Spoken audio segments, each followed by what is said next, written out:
All right, here I am, still walking the dogs, or again, if you prefer to think of it that way, but no, it's still the same time as that last video. And, you know, the dogs shit, and you pick up their shit. We live in the city. We can't just let the dog shit everywhere. But people do. But, you know, if there's some shit nearby to the other shit that I'm picking up, I hate to waste the plastic, so I just go ahead and pick up somebody else's shit. Because, like I was thinking earlier, you know, when it finally rains here, because we're in a really prolonged drought, but when it finally rains and all that dog shit that's accrued just all washes into the creeks and rivers, it's gonna be this massive fucking algal bloom. It's gonna be toxic in all the creeks. Like, it's gonna be no good for anyone that actually has to, you know, deal with fresh water. People don't think about that, but they should. You should think about this. You should think about ecology, because it's real life. It matters. It matters. Like, we're so insulated from all of it, we don't think it matters to us, because it's not dollars and cents. It's, you know, there's not some sort of economic profit to be made, so why the fuck pay attention? Anyway, that's not what this video is about. This video is actually, hey Ty. Can't have him getting run over. That'd be bad. My sister would be pissed. So, kind of piggybacking on the last one, you know, in our history, and what we think of our history, you know, we have this, a popular way of viewing history is, you know, this great man narrative. Always great men, seldom great women. But, I mean, that's what they call it, the great man narrative. And so you look at history through the actions of quote-unquote great men. And there are men who do make a huge difference in the world.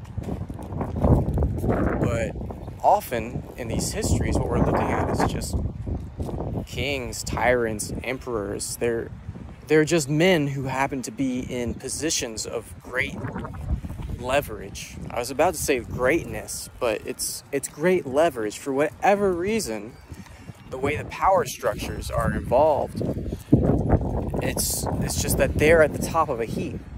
They don't have more power intrinsically than anybody else. They're not necessarily wiser than anybody else. Come on, Evelyn. Come on. Oh, you're chewing your feet again. That's kind of funky. We'll fix it when we get to the apartment. They're just men. Some of them have been really just fantastically smart, but kind of what I was going on earlier about people maximizing their potential and their existence and their experience. These men were doing that. They were able to do that. And I think there's, to an extent, a vibe that in order to make history keep on moving forward, you gotta have all these poor people who are fueling with their labor the efforts of these great men, rather than looking at the efforts of all these people doing great things. You know, something that gets short shrift in American history is the labor movement, because there's not just one great man of the labor movement. There's not one great hero. It was a people's movement. But it made incredible change. Limited hour work weeks, vacation days, weekends, the idea that people need health care, like all of this came out of the labor movement. It came out of combined efforts.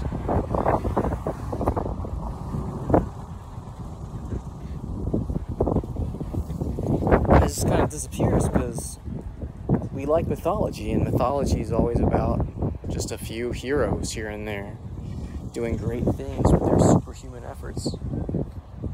Come on, guys.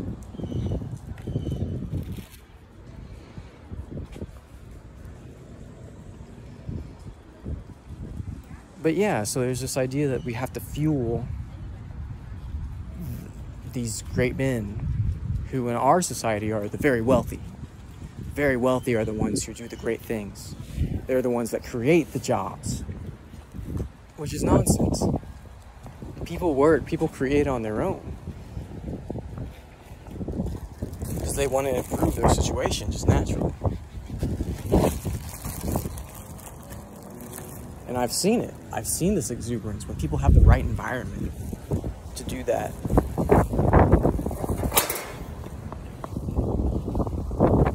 And I think other people haven't. Their experience is that there's a few people that seem to be working super hard, and everybody else is just a lazy ass.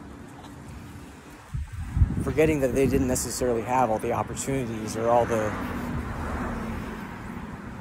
labor power behind them, like the emperors did, and the kings did, and the great conquerors did. None of those men could have done that without thousands, millions of men behind them. I think it's time we remember that. And remember that we all deserve these deeply fulfilled lives. That these deeply fulfilled lives don't just belong to these masters of history.